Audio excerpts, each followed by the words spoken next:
Rue vide, commerce vide, trafic minime, la petite localité de Cœuraïbe est une ville morte depuis plus de 3 mois, depuis que la Gambie a décidé de multiplier par 100 les taxes de passage pour les transporteurs, aux grandes dames des commerçants transfrontaliers comme Abdoulaye Diallo.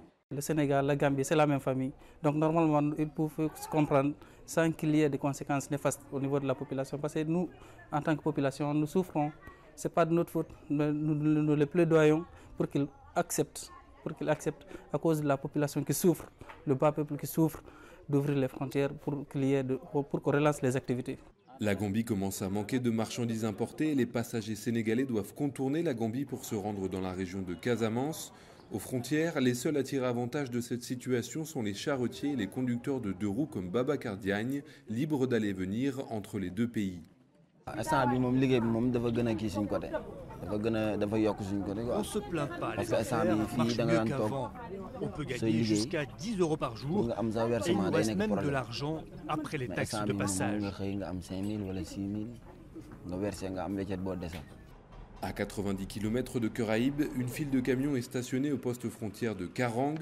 Jeune apprenti chauffeur, Khadim Diakité est bloqué depuis 2 mois dans son camion avec pour seul horizon cette infranchissable frontière. Nous avons de sérieux problèmes à cause de la fermeture des frontières, car nos marchandises sont bloquées en Gambie. Même pour se nourrir, cela devient compliqué. Malgré des peuples et des langues identiques, le Sénégal et la Gambie ne s'entendent pas. L'éphémère Confédération de Sénégambie a été dissoute en 1989 après 7 ans d'existence.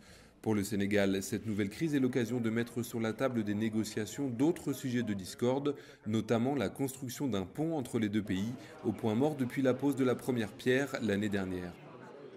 Le financement pour le fonds existe déjà. C'est la BAD qui met 50 milliards de francs CFA. Donc rien ne doit entraver, en tout cas, le processus de construction de ce pont, qui va être extrêmement important dans les relations entre la Gambie et le Sénégal. Le Sénégal francophone au système démocratique devra une fois de plus déployer des trésors de diplomatie pour s'entendre avec son imprévisible voisin anglophone, dirigé depuis 20 ans par Yahya Jammeh à coups de répression sanglante.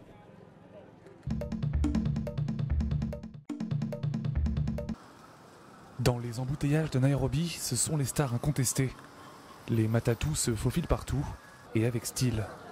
Les quelques 18 000 engins qui sillonnent les rues rivalisent d'inventivité pour attirer les jeunes clients. Carrosserie pimpée, moteur débridé et graffiti à l'effigie de stars internationales, les matatous tapent à l'œil ont la cote. Les graffitis, ça attire l'œil, et la beauté, c'est ça qui nous attire.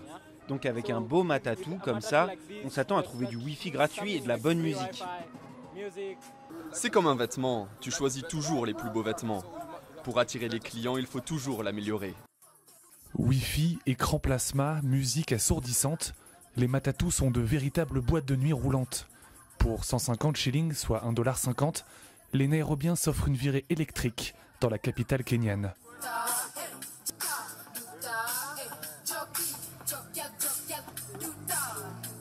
Aux manettes de ces bolides, les conducteurs zigzagent dans la circulation chaotique. Mi-rockstar, mi-bad boys, ils sont très courtisés par les plus jolies filles de la ville. Ce n'est pas moi qui leur dis de s'asseoir devant. On leur plaît beaucoup, donc ce sont elles qui choisissent. On leur plaît. Avant de s'élancer sur les routes, les matatous nécessitent plusieurs semaines de préparation. Les meilleurs artistes de la région se succèdent à leur chevet. Une décoration réussie, c'est un moyen de se faire une place sur le prestigieux classement des matatous les plus cool du moment. En tout, un matatou neuf coûte près de 60 000 € et il faut attendre 2 ans avant de couvrir ses frais. Avoir un matatou pimpé, c'est avant tout pour se faire plaisir. Et avec ça, on attire plus de clients, surtout les jeunes. À l'opposé de ces bus pimpés, certains voyageurs optent pour des matatous classiques. Pour un trajet un peu plus calme, il faut compter environ 60 shillings.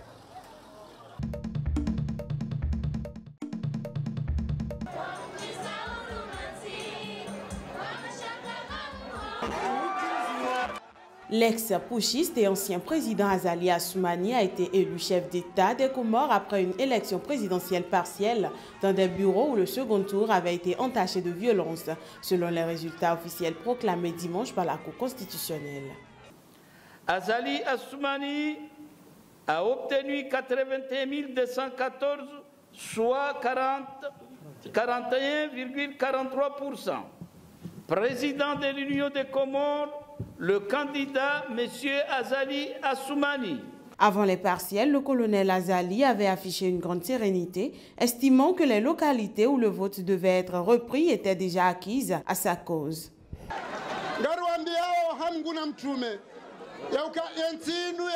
Je leur dis au nom de Dieu que ce pays nous appartient, à nous tous.